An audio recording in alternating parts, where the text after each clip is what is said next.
Alors dans cette vidéo, je vais vous montrer les coulisses de shooting pour réaliser cette photo.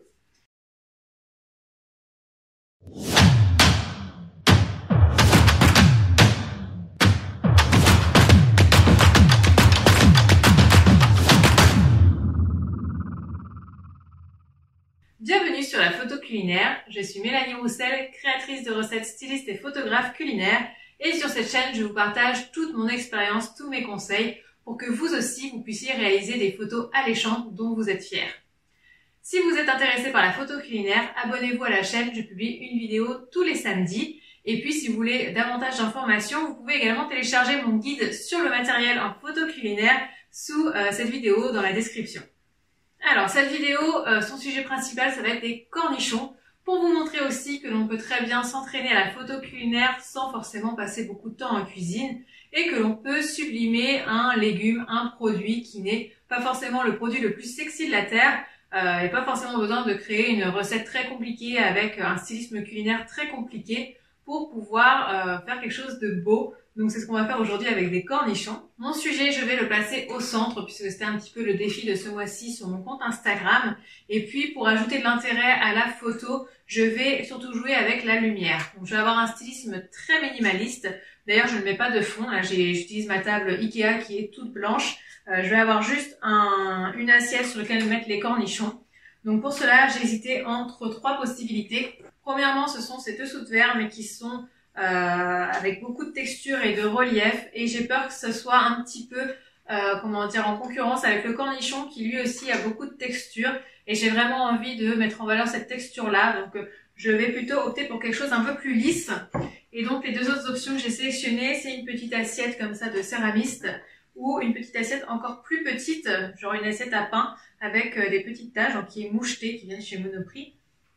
Je pense partir sur celle-ci qui est plus petite, puisque les cornichons que j'ai là sont vraiment très petits. Donc si je prends quelque chose de trop gros, en fait, le cornichon va vraiment paraître minuscule dans son contenant et ça risque d'être un peu dérangeant. Donc il faut toujours choisir des éléments de stylisme qui sont, on va dire, cohérents par rapport à la taille de votre sujet.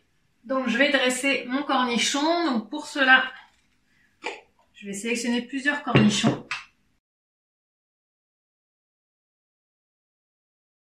Donc ça, cette petite pince de précision comme ça, c'est vraiment l'outil indispensable du styliste culinaire. C'est une pince qui vient de chez Debuyère, je sais pas comment ça se prononce, et c'est vraiment très pratique pour placer les éléments sur sa mise en scène. Je vais ensuite couper un des cornichons en deux. Et puis je vais commencer à cadrer mon image avec mon appareil photo. Donc c'est un plein format avec un objectif 24-70 qui me permet de zoomer plus ou moins et du coup d'avoir beaucoup de polyvalence. Donc bien sûr, je place mon assiette au centre de mon cadre puisque c'est le sujet de ce défi. Pour cela, on peut s'aider des règles de composition qui sont disponibles sur les appareils photo. Je sais que chez Nikon, il y a une seule règle, en fait, c'est juste un quadrillage 4x4. Malheureusement, il n'y a pas le quadrillage 3x3 pour la règle des tiers. Je sais que c'est le cas chez Canon, il me semble. Donc, aidez-vous du quadrillage pour faire en sorte que votre sujet soit bien centré. Donc là, j'ai mon assiette, je vais pouvoir placer mes cornichons.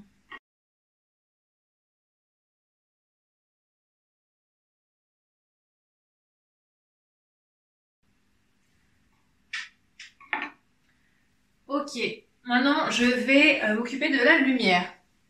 Donc j'ai ici un Flash Studio Godox AD300 Pro que je vais allumer.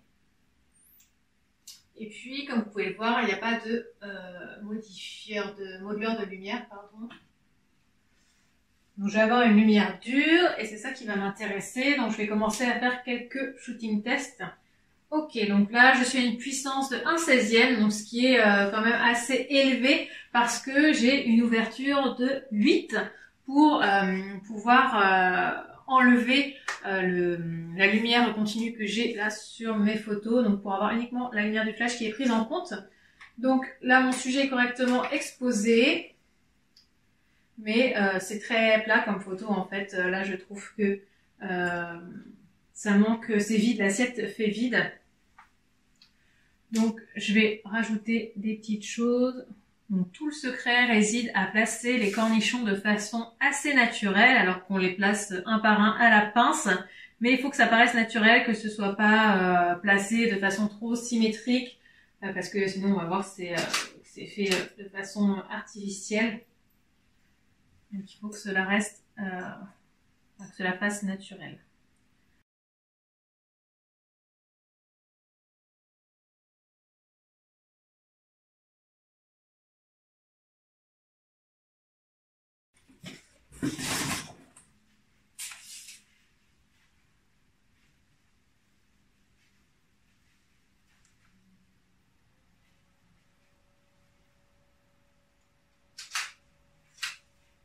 Je sais pas si vous avez vu, mais j'ai pu allumer la lampe de mon flash en continu. C'est ce qu'on appelle la lampe pilote.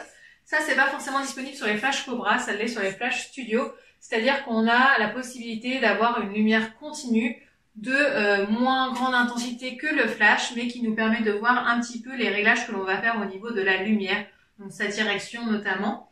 Donc ça, c'est assez pratique. Par contre, ça décharge plus rapidement la batterie du flash, j'utilise assez peu, mais c'est bien pour se guider, notamment quand on veut sculpter un petit peu la lumière.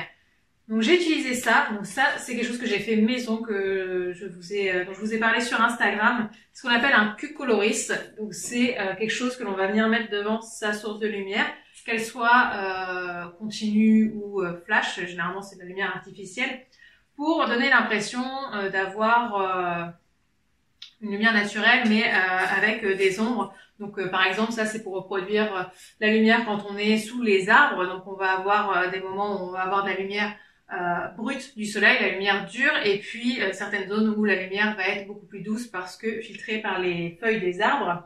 On peut également reproduire l'ombre d'une fenêtre ou ce genre de choses. Donc ça, c'est assez sympa à utiliser avec de la lumière artificielle.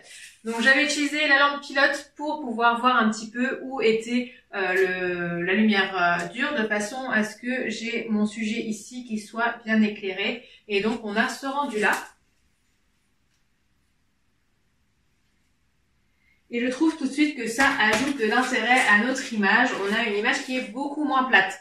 On va quand même avoir un fond qui est complètement uni, mais on va rajouter de la texture, de l'intérêt grâce au jeu de lumière et d'ombre. Et ça, c'est vraiment quelque chose qui est super intéressant de travailler, sur lequel on peut s'exercer quand on commence à shooter en lumière artificielle. Je vais vous montrer une autre technique. Donc les cartons mousse noire comme ça fait à peu près 5 mm d'épaisseur, je pense, si je dis pas de bêtises. Ça se trouve dans des magasins de loisirs créatifs du type Cultura. Et ça, vous pouvez en acheter 5, 6, ça coûte pas très cher et ça sert beaucoup. Notamment pour les photos dark and moody où on va venir couper une partie de la lumière pour ajouter des ombres à notre mise en scène. Ça peut également être utilisé pour renforcer les ombres d'un côté du sujet, contrairement au réflecteur qui lui va venir ajouter de la lumière. Et puis là, on va l'utiliser pour bloquer la lumière sur une partie de la scène. Donc non pas pour avoir un style dark and moody, mais encore une fois pour un peu singer la lumière naturelle, c'est-à-dire faire en sorte d'avoir une lumière dure à un certain endroit et puis des ombres juste à côté, comme si finalement on avait le soleil qui venait directement sur notre scène et puis on avait un mur ou quelque chose qui faisait office d'ombre. Donc c'est quelque chose qui est vraiment très intéressant de travailler et vous pouvez vous entraîner sans forcément avoir une mise en scène très compliquée. D'ailleurs c'est beaucoup plus intéressant de le faire avec quelque chose de minimaliste parce que ça va finalement ajouter de l'intérêt et on peut avoir la lumière qui devient presque notre sujet. Alors, je vais remettre la lampe pilote. Donc là, je ne sais pas si vous voyez, mais le flash est allumé. Et vous voyez, là, je vois directement où est l'ombre du carton. Donc, je peux, par exemple, tester ici.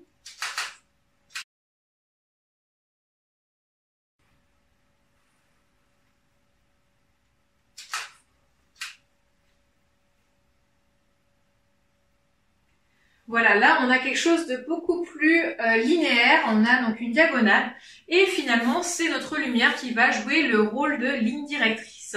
Des choses sur lesquelles on peut travailler en stylisme avec par exemple les couverts ou les différentes formes que l'on va faire intervenir. Là on a des choses plutôt rondes et on va avoir quelques lignes avec les cornichons, mais finalement c'est notre lumière qui va venir ajouter un petit jeu de lignes, de diagonales. Donc ça peut être également très intéressant. Donc voilà pour la création d'une mise en scène très minimaliste avec un sujet centré où on va plutôt travailler sur la lumière pour ajouter de l'intérêt à notre image. Si cette vidéo vous a plu, laissez-moi un petit commentaire et un pouce en haut, ça me ferait vraiment super plaisir et je vous retrouve samedi prochain pour d'autres vidéos.